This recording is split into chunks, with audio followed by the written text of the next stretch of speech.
Well, we're back in the car again.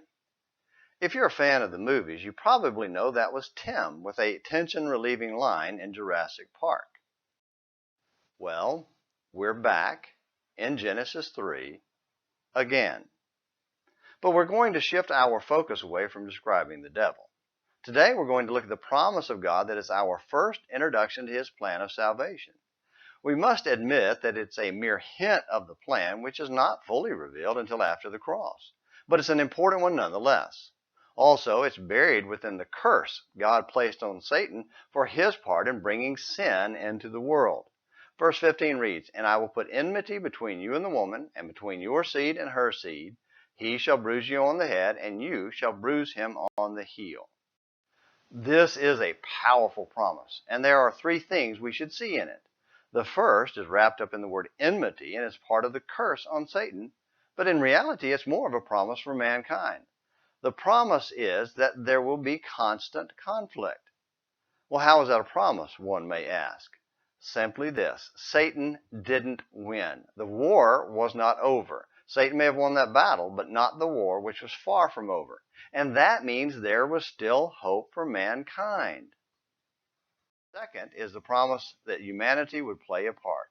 The seed of woman is an indication of human involvement in God's plan of salvation. Of course, man was not in on the planning, that was before creation, but certainly would be involved in the process. God's promised Savior was sent at the right time to be born of a woman. That's in Galatians 4:4. And since we are flesh and blood, he took on flesh and blood. Therefore, since the children share in flesh and blood, he himself likewise also partook of the same. That's in Hebrews chapter 2, verse 14, the first part of the verse 14. Ultimate victory is the third part of the promise.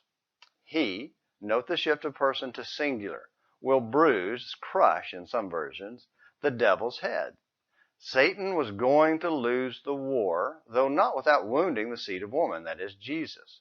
But that wounding was the purpose and power of God to defeat the devil's power over man. The second half of Hebrews 2:14 says that through death he might render powerless him who had the power of death, that is, the devil.